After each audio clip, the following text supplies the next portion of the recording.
అనగనగా విజ్ఞానపూర్ అనే ఒక గ్రామంలో ఒక బిచ్చగాడు ఉండేవాడు. అతని పేరు జగదీష్. అతనికి ఇల్లు మరియు తల్లిదండ్రులు ఎవ్వరూ లేరు. అతను వీధులు తిరిగి బిచ్చం అడిగేవాడు. అతను ఒక రోజు వాళ్ళ గ్రామంలో ఉన్న గుడి ముందు బిచ్చం అడుగుతున్నాడు. కాని అతనికి ఎవ్వరు బిచ్చం వేయరు. అలాగే అతనిని దూరంగా ఉంది కంపు వాసన వస్తుంది అని హేళన చేస్తారు. అమ్మా భిక్షం చేయడమ్మా. అయ్యా బాబూ భిక్షం చేయండయ్యా, భోజనం చేయక చాలా రోజులు అవుతుంది అయ్యా.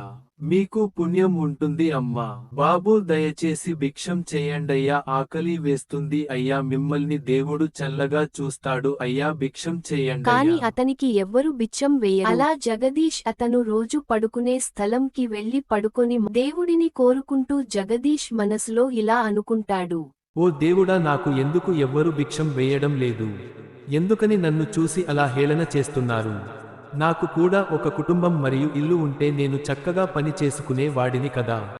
అయినా నాకు నీ మీద నమ్మకం ఉంది, రేపు అయినా భోజనం దొరికేలా చేయి స్వామి. అలా తరువాత రోజు అతను వెళ్తుండగా ఒక వ్యక్తి కళ్ళు తిరిగి పడిపోతాడు. అయ్యా, మీకు ఏమి అయింది? మీరు ఎందుకు ఇలా నడి రోడ్డు మీద పడిపోయి ఉన్నారు? మీకు ఆరోగ్యం ఏం అయినా బాగోలేదా? ఎందుకని మీరు ఇలా పడిపోయి ఉన్నారు చెప్పండి. అవును, నాకు కళ్ళు తిరిగాయి, అందుకే నేను ఇలా నడి రోడ్డు మీద పడిపోయాను. నువ్వు నన్ను కాపాడావు. నువ్వు భిక్షగాడివి అయినా నన్ను కాపాడావు. నీకు చాలా ధన్యవాదాలు. పద, నీకు భోజనం పెడతా. అలా ఆ వ్యక్తి ఆ బిచ్చగాడికి భోజనం పెడతాడు. ఈ కథ ద్వారా మనం ఎలాంటి పరిస్థితిలో ఉన్న ఎదుటి వారికి సహాయం చెయ్యాలి, దానివల్ల మనకి కూడా లాభం ఉంటుంది. Thanks for watching.